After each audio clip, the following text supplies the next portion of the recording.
அழகே அழகு சீரியல்ல அடுத்து வர எபிசோட்ல என்ன மாதிரியான ட்விஸ்ட் எல்லாம் இருக்க போகுதுங்கிறத இந்த வீடியோல பார்க்கலாம். மதி வந்து காலேஜ் ஸ்டூடெண்ட்டுக்கு எல்லாருக்குமே வந்து ரொம்பவே ஃபீல் பண்ணி பேசிக்கிட்டு இருக்காங்க. இங்க பாருங்க, நல்லபடியா படிக்கணும், மேம்க எல்லாரும் இருக்காங்கல்ல, அவங்க உங்களை நல்லபடியா பார்த்துப்பாங்கன்னு சொல்லிட்டு எல்லாருக்குமே ஆறுதல் சொல்லிட்டு இருக்காங்க. நம்ம மதிக்கு வந்து எல்லாரும் ஆறுதல் சொல்லணும், ஆனா ஆறுதலா நம்ம மதி தான் சொல்லிக்கிட்டு இருக்காங்க. சுரேஷ் இதெல்லாம் பார்த்து ரொம்ப வருத்தப்பட்டுட்டு இருக்காங்க. இப்ப மதி வந்து சரி கிளம்புறேன், உங்களுக்கு எப்ப ஃபோன் பண்ணி எனக்கு டவுட் கேட்கணும்னு நினைச்சாலும், தாராளமா என்கிட்ட வந்து நீங்க டவுட் கேட்கலாம். நான் கிளம்புறேன்னு சொல்லிட்டு மதி கிளம்பி போகும்போது, சுரேஷ பார்த்ததுமே மதிக்கு ஒரு மாரி அவ்ளோ சந்தோஷமா இருக்கு உள்ளுக்குள்ள. ஏன்னா, அவளுக்கு ஒரு தோள் தேவை அப்படின்னு நினைக்கும்போது, சுரேஷ் வந்தத நினைச்சு மதிக்கு ரொம்பவே சந்தோஷமா இருக்கு. இப்ப நம்ம சுரேஷ் வந்து, "மதி, நடந்த விஷயம் எல்லாமே அண்ணி எனக்கு கால் பண்ணி சொன்னாங்க. அதனால தான் நான் வந்தேன்னு சொல்றாங்க. இல்ல, இன்னைக்கு வேலை பெர்மனன்ட் ஆயிடும்னு நினைச்சேன். ஆனா இப்படி நடந்துருச்சு. எல்லாருக்கும் நான் இப்ப ஆறுதல் சொல்ற மாரி இருக்கு. என்னை விட ஸ்டாஃபுங்களும், ஸ்டூடெண்ட்டுங்களும் தான் ரொம்ப அழுதுட்டு இருக்காங்கன்னு மதி சொல்றாங்க. சரி, எதுவா இருந்தாலும் அப்புறம் பேசிக்கலாம். இங்க இருந்து நீ எதுக்காக தேவையில்லாம டைம வேஸ்ட் பண்ணிட்டு இருக்க? சொல்லு. முதல்ல நீ இங்க இருந்து கிளம்புனாதான் இங்க இருக்கவங்க ஓரளவுக்கு ரிலீஃப் ஆகுவாங்கன்னு சொல்லி சுரேஷ் சொன்னதும், உடனே மதியும் அங்கிருந்து கிளம்பி போறாங்க. எல்லாருக்கும் பாய் சொல்லிட்டு மதி ஒரு மாதிரி ரொம்பவே ஆக்வர்டா தான் அங்கிருந்து கிளம்பி வந்து போறாங்க. அடுத்ததா தங்கராஜ காட்டுறாங்க. தங்கராஜ் உட்காந்து பேப்பர் படிச்சுட்டு இருக்காங்க. அப்ப ரேவதி வந்து டீ குடுத்துட்டு, எனக்கு இந்தாங்கன்னு சொல்லிட்டு குடுத்துட்டு அங்கிருந்து கிளம்பி போகலாம்னு நினைக்கிறாங்க. உடனே தங்கராஜ் வந்து, ரேவதி, ஏன் உன்னுடைய முகம் ஒரு மாதிரி வாடி போயிருக்கு? என்ன விஷயம்னு சொல்லி கேக்குறாங்க. இல்லைங்க, மதிய நினைச்சுதான். என்னாச்சு மதிக்கு?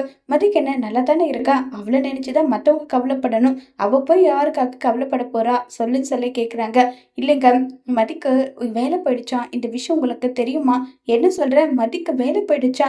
ஆமாங்க, அவளை இன்னைக்கு பெர்மனன்ட் பண்றதா சொல்லிட்டு இருந்தாங்களாம். திடீர்னு நீ வேலைக்கெல்லாம் வர வேண்டாம்னு சொல்லிட்டாங்களாம். அதை நினைச்சு அவ ரொம்ப வருத்தப்பட்டுட்டு இருந்தாங்கன்னு சொல்லி அவ்வளோ வருத்தப்பட்டு பேசுறாங்க. இதை கேட்டதுமே தங்கராஜுக்கு ஒரு மாதிரி சந்தோஷமாயிடுது. ஏன்னா மதிக்கு வேலை போன காரணமே தங்கராஜ் தானே. ஆனா தங்கராஜ் எதுவும் காட்டிக்காம, ஆமா, இந்த விஷயம் சுரேஷ்க்கு தெரியுமா? இல்லைங்க, எனக்கே மனசுக்கு ஒரு மாதிரி இருந்ததா, அதனால நான் சுரேஷ்க்கு வந்து சொல்லல. அவ்வளவுதான். இனி என்னுடைய அம்மா பழைய காலத்து மாமியார் மாதிரி மதியை இந்த வேலை செய், இத்தை பண்ணு, அத்தை பண்ணுன்னு சொல்லிட்டு அவ்வளோ டார்ச்சர் பண்ண போறாங்க. மனசுக்கே ரொம்ப கஷ்டமா இருக்குங்கன்னு சொல்றாங்க. என்ன ரேவதி, உன் அம்மாவே இப்படி சொல்ற? இல்லைங்க, என் அம்மாவா இருந்தாலுமே அவங்க மாமியார் எப்படி இப்படி எல்லாம் பண்றாங்க, அதே மாதிரிதான் நம்மளும் பண்ணணும்னு சொல்லிட்டு மலரண்யவே அவ்வளோ பாடுபடுத்துறாங்க. மதிய சும்மாவா விடுவாங்க? அதை தான் சொன்னேன்னு சொல்லிட்டு எல்லாம் இருக்காங்க. உடனே தங்கராஜ் சரி சுரேஷ்க்கு ஃபோன் பண்றேன்னு சொல்லிட்டு சுரேஷ்க்கு கால் பண்ணலாம்னு நினைக்கிறாங்க. காலும் பண்ணிடுறாங்க. உடனே சுரேஷ் வந்து ஃபோன் அட்டன் பண்ணி, சொல்லு மாமா, என்ன விஷயம்ன்றாங்க. சுரேஷ், எங்கடா இருக்க? இல்ல மாமா, மதிய காலேஜ்ல இருந்து பிக்கப் வீட்டுக்கு போயிட்டு இருக்கேன்றாங்க. என்னடா சொல்ற? மதிய நீயாவே காலேஜ்ல பிக்கப் பண்ணி கூட்டிட்டு போறியா? ஆமா மாமா, என்ன விஷயம்? இல்ல, நான் கேள்விப்பட்ட விஷயம் உன் அக்கா இப்பதான் சொன்னா, அதனாலதான் ஃபோன் பண்ணேன். சரிடா, நான் வச்சிட்டுமான்னு சொல்லிட்டு ஃபோனை கட் பண்ணிட்டு உடனே தங்கராஜுக்கு ஒரு மாதிரி ஆகுது. என்ன ரேவதி, உன்னுடைய தம்பி மதிய கூட்டிட்டு வர போயிருக்கான் போலன்றாங்க. நல்லது நடந்தா சந்தோஷம் தானங்கன்னு சொல்லிட்டு ரேவதி அங்கிருந்து போறாங்க. இது தங்கராஜுக்கு சரின்னே படல. இப்ப நம்ம சுரேஷை காட்டுறாங்க. சுரேஷ் வந்து மதிக்கிட்ட ஏதாவது டீ காஃபி ஏதாவது குடிக்கிறியான்னு சொல்லி கேக்குறாங்க. இல்ல, அதெல்லாம் எதுவும் வேண்டாம். சரி, லஞ்ச் ஆச்சு சாப்பிட்டியா? இல்ல, சாப்பிட தோணல. இல்ல, ஏதாவது சாப்பிடலாம். இல்ல, வேண்டாம். ஓகேன்னு சொல்லிட்டு சுரேஷ் அங்கிருந்து கூட்டிட்டு போறாங்க. வீட்டுக்கு போறாங்க. நம்ம மதி வர்றதை பார்த்ததுமே, என்ன இது, ரெண்டு பேரும் ஒண்ணா வராங்க, அதிசயமா இருக்கு. ஏதோ நல்லா இருந்தா சந்தோஷம் தான் சொல்லிட்டு லக்ஷ்மி சொல்லிட்டு இருக்காங்க. சுரேஷ், என்னடா உனக்கு வேலை இல்லையா, இவ்வளவு சீக்கிரம் வந்துட்டேன்னு சொல்லிட்டு ராகவன் கேக்குறாங்க. உடனே நம்ம மலர் வந்து, இல்ல மதி, நான் எதுவுமே வீட்டுல இருக்கவங்க கிட்ட சொல்லலன்னு சொல்றாங்க. உடனே அதுக்கு வந்து ஃபீல் பண்ணிட்டு சுரேஷ் வந்து சொல்றாங்க, மதிய வேலை விட்டு நிறுத்திட்டாங்க, மதிக்கு இப்ப வேலை இல்லைன்னு சொல்றாங்க. இதை கேட்ட ராகவனுக்கு ஒரு மாதிரி ஃபீல் ஆகுது. என்ன இது, நல்லா தானே படிச்சுட்டு நல்லா தானே இருந்தா, இப்ப என்ன இப்படி திடீர்னு சொல்லிட்டாங்க? இல்ல, இன்னைக்கு பெர்மனன்ட் பண்றதா தான் இருந்தாங்க, திடீர்னு என்ன வேலை விட்டு தூக்கிட்டாங்கன்னு சொல்லி அவ்வளவு வருத்தப்பட்டு மதி பேசுறாங்க. உடனே லக்ஷ்மி வந்து, 20,000 ரூபாய் சம்பளத்துக்கு இவ்வளோ வந்து எதுக்காக பண்ணிட்டு இருக்க? போனா போகட்டும் விடு.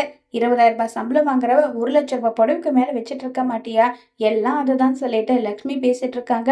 இதை கேட்டு ரொம்பவே மதிக்கு ஃபீல் ஆகுது. உடனே ராகவன், பிரைவேட் வேலையெல்லாம் இப்படிதான், எப்ப அவங்க வேலையை விட்டு தூக்குவாங்க, என்ன பண்ணுவாங்கன்றது எதுவுமே தெரியாது. அதனாலதான் கவர்மெண்ட் வேலைக்கு போகணும்னு சொல்றது.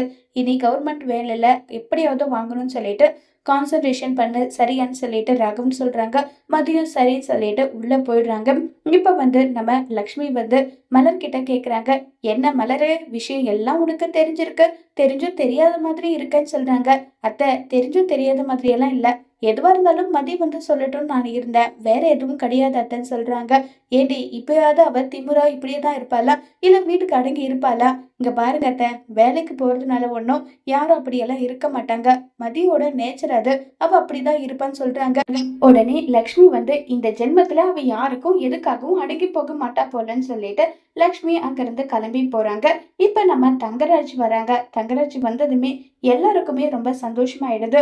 ஏப்பா எப்படிப்பா இருக்க, எல்லாம் எதுவும் சொல்லி விசாரிச்சுட்டு இருக்காங்க. உடனே சுரேஷ் மாமான்னு சொல்றாங்க. என்ன சுரேஷ், வேலை எதுவும் இல்லையா, வீட்டுல இருக்குன்றாங்க. என்ன மாமா, போலீஸ்காரனுக்கு போய் வேலை இல்லாம இருக்குமா, போன் பண்ணா போகணுமாமா, வேற என்னன்னு சொல்லிட்டு சுரேஷ் சொல்லிக்கிட்டு இருக்காங்க. உடனே மதி எப்படி இருக்கீங்கன்னு சொல்லி கேக்குறாங்க. என்ன மதி, ரேவதி என்கிட்ட எல்லா விஷயமும் சொன்னா, கவலைப்படாதமா, பாத்துக்கலாம்னு சொல்லிட்டு ஆறுதல் சொல்லிட்டு உடனே வேற விஷயத்தை எல்லாமே பேசிட்டு இருக்காங்க. மதிக்கு இது ஒரு மாதிரி வருத்தமாவே இருக்கு, ஃபீலிங்காவே இருக்கு. உடனே மலர் ரேவதி கிட்ட, ரேவதி, அண்ணனுக்கும் மதியோட வேலை போனதுக்கும் ஏதோ சம்மந்தம் இருக்குமோன்னு எனக்கு தோணுது, அதனாலதான் அண்ணன் இங்க வந்திருக்காருன்னு சொல்லிட்டு மலருக்கு சந்தேகம் வந்துடுது. உடனே ரேவதி, அப்படி இருந்திருந்தா நான் தான் காரணம்னு சொல்லிட்டு அவர் வெளிப்படையாவே சொல்லியிருப்பாரு, அவரெல்லாம் இருக்க மாட்டாரு அண்ணி, அது இல்லாம இவர் சொல்லி போயிட்டு காலேஜ்ல இருந்து வேலையை தூக்குவாங்களா, அப்படியெல்லாம் இருக்காது, வேற ஏதாவது காரணமா இருக்கும், கவலைப்படாத மதி, எல்லாம் பாத்துக்கலாம், இதை விட பெஸ்டான வேலையா, பெஸ்டா நீ கண்டிப்பா மேல வருவ, இங்க பாரு, அந்த காலேஜுக்கு தான் உன்னால எழுப்ப தவிர உனக்கு கிடையாது, அதை முதல்ல புரிஞ்சுக்கோன்னு சொல்லிட்டு எல்லாருமே மாறி மாறி ஆறுதல் சொல்லிக்கிட்டு இருக்காங்க. இருந்தாலுமே நம்ம மதிக்கு வேலை போனதை நினைச்சு ரொம்பவே வருத்தத்துல இருக்காங்க. ஒருவேளை தங்கராஜால தான் மதிக்கு வேலை போன விஷயம் தெரிஞ்சா மதி என்ன செய்ய போறாங்க, திரும்பவும் மதியோட ருத்ர தாண்டவத்தை ஆட ஆரம்பிப்பாங்களா, இதுக்கு சுரேஷ் பலிகாடியா ஆகுவாங்களா இல்லையாங்கிறத வரப்போற எபிசோட்ல வெயிட் பண்ணி பார்க்கலாம். தேங்க்யூ.